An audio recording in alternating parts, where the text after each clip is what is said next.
Halo sahabat, kali ini masih di novel Cinta yang Tertunda dan saya akan bacakan kelanjutan ceritanya. Selamat mengikuti.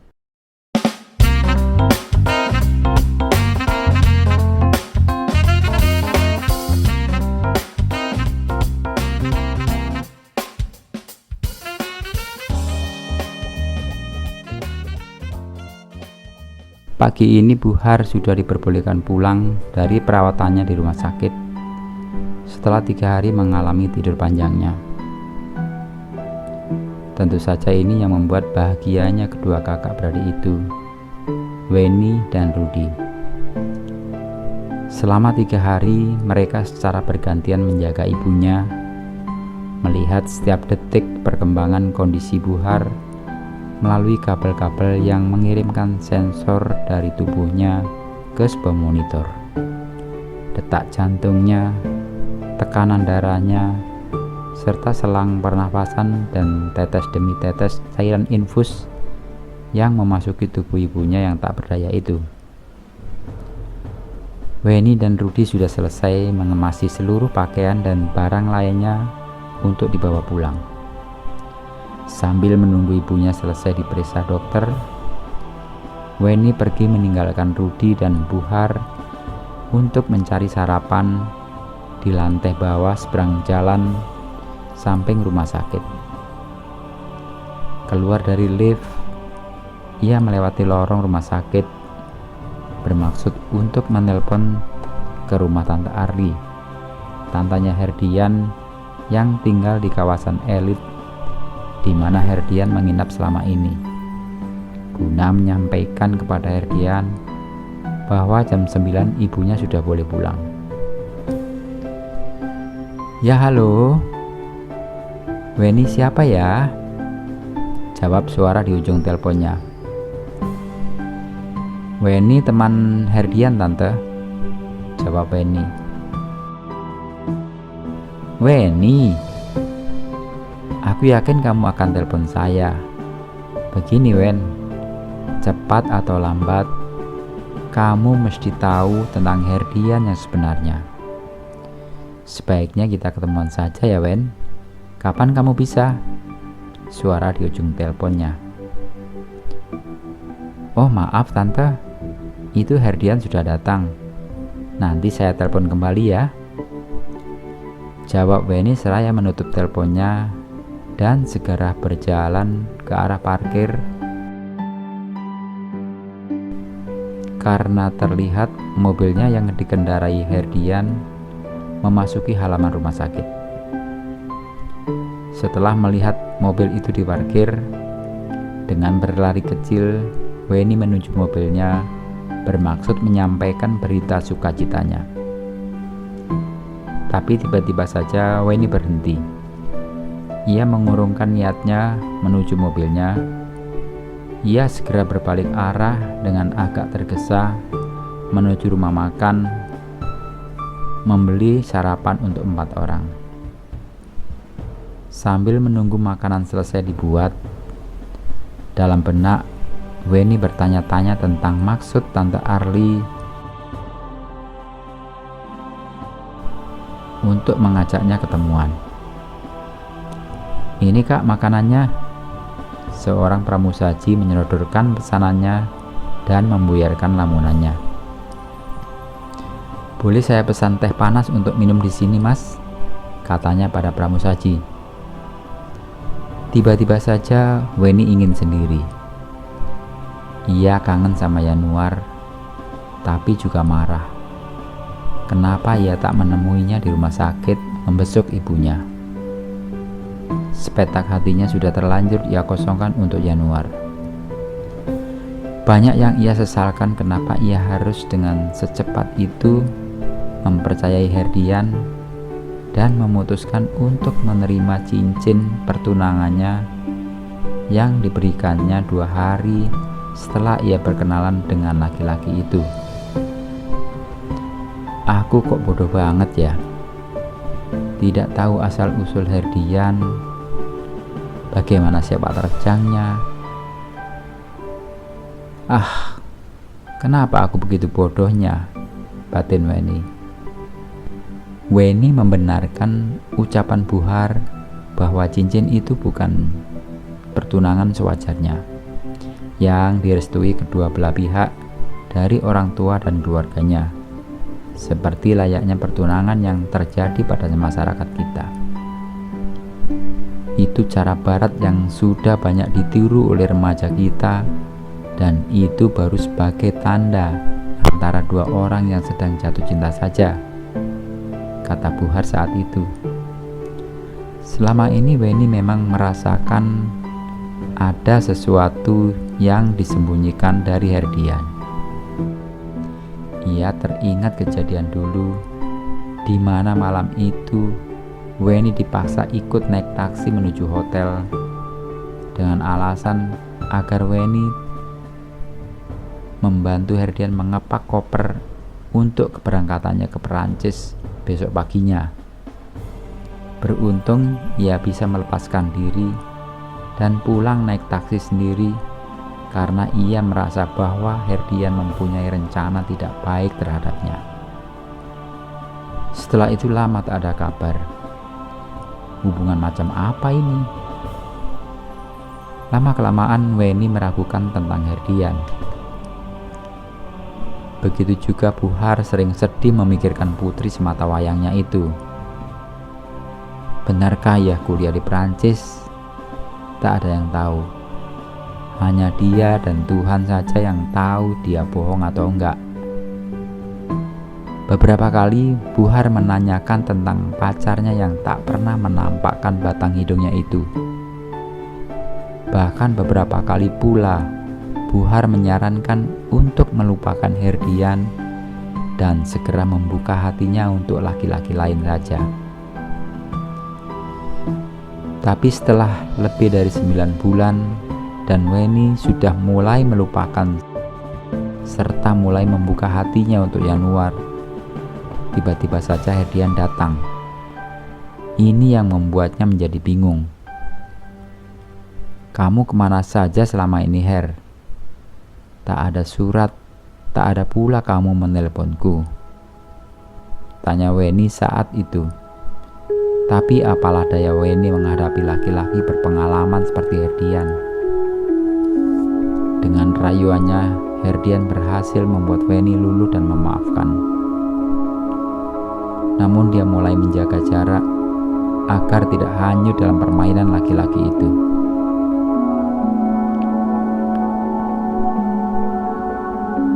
Beberapa kali Weni menolak saat Herdian mengajaknya pergi keluar rumah saat malam hari dengan alasan yang membuat semakin berperangai kasar. Weni tahu apa yang sedang Herdian rencanakan terhadapnya. Dia berusaha membujuk dirinya agar mendapat kesempatan berdua saja di kamar guna melampiaskan nafsunya. Wen, malam ini rasanya aku harus tidur di kamarmu. Aku sudah sangat kangen denganmu. Besok pagi aku harus berangkat ke Jakarta untuk sebulan. Setelahnya aku harus kembali ke Perancis, kata Herdian seraya masuk kamar Weni dan mengunci pintunya dari dalam. Lantas ia mendekati Weni dan menariknya hingga mereka terjatuh ke kasur berdua. Herdian segera memeluk dan mendekapnya dengan kuat. Weni meronta dengan sekuat tenaga. Tangannya mendorong muka Herdian dan melepaskan diri serta berlari membuka pintu kamarnya. Kamu keluar dari kamarku, Her, atau aku teriak minta tolong pada tetangga, ancam Weni dengan suara bergetar. Her, ingat ya, kamu tidak bisa menyamakan aku dengan perempuan-perempuan yang kamu kenal sebelumnya atau kamu kenal selama ini. Kamu belum berhak atas saya. Kamu pergi dan tiba-tiba datang hanya untuk menikmati aku. Tidak dengan aku. Pergi kamu, Her, jawab Weni dengan nada tinggi sehingga membuat Buhar yang waktu itu sudah tidur di kamar tiba-tiba saja berjalan ke ruang tamu, terjatuh di sofa dan pingsan. Rudi, Rudi, ibu pingsan. Cepat kemari, Rud, teriak Weni dengan tergopoh-gopoh. Her, sebaiknya kamu pulang sekarang. Ini sudah malam. Sorry, kata Rudi dengan wajah serius, dan Herdian tak bisa membantahnya. Ayo mbak, ibu kita bawa ke mobil saja, langsung ke rumah sakit, ajak Rudi. Tak terasa bulir-bulir air mata Weni mulai menetes, mengingat kejadian yang membuat ibunya harus dirawat dan tak sadarkan diri dalam waktu yang cukup lama. Segera ia menghapusnya dengan tisu di tangannya. Dan Weni tiba-tiba sadar bahwa ibunya pasti sudah menunggu di kamar rumah sakit berdua Rudi. Maka ia segera membayar makanan dan tehnya. Selanjutnya ia bergegas menuju rumah sakit. Setelah urusan rumah sakit diselesaikan, Rudi mengajak ibunya untuk pulang. Bu, administrasi sudah selesai semua. Obat juga sudah Rudi tebus di apotek. Kita bisa pulang sekarang ya, jelas Rudi kepada ibunya. Maka dengan berjalan kaki secara perlahan, Rudi menuntun ibunya berjalan menuju lift yang tak jauh dari pintu kamar Buhar. Di dalam lift, Rudi segera memencet tombol angka nomor 2, tidak menekan G untuk menuju pintu keluar dari rumah sakit. Ting, suara bel lift berbunyi.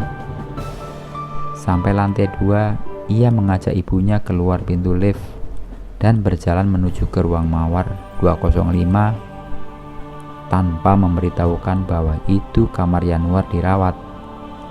Dan kebetulan ruangan itu sedang kosong. Menurut perawat jaga menginformasikan bahwa Yanuar sedang menjalani foto ronsen.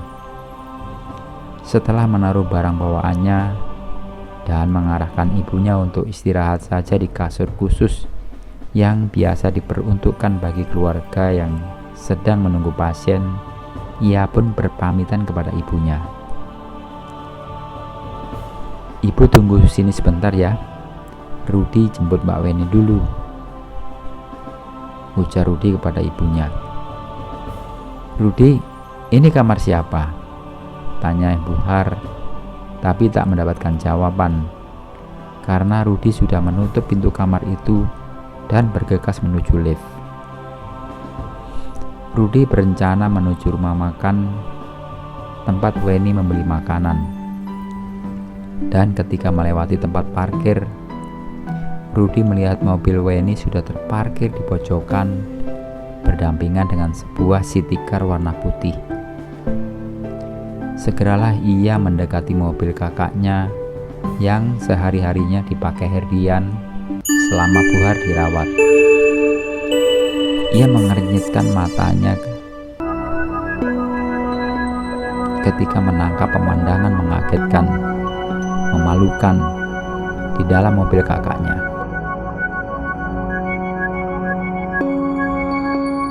Herdian berdua perempuan yang bukan kakaknya. Dek! Segera ia mendobrak pintu mobilnya dan mengusir Herdian dengan perempuannya itu dari dalam mobil kakaknya itu. Di saat yang sama, Weni sudah berada di samping adiknya.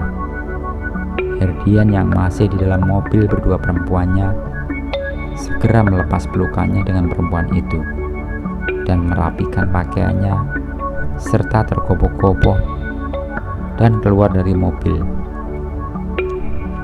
Weni yang sudah gemas menyaksikan pemandangan itu, dengan cekatan ia melepaskan cincin di jarinya dan dilemparkannya pada Herdian. "Nih, ambil punya kamu. Aku gak butuh ini." "Aku gak butuh kamu," teriak Weni gusar.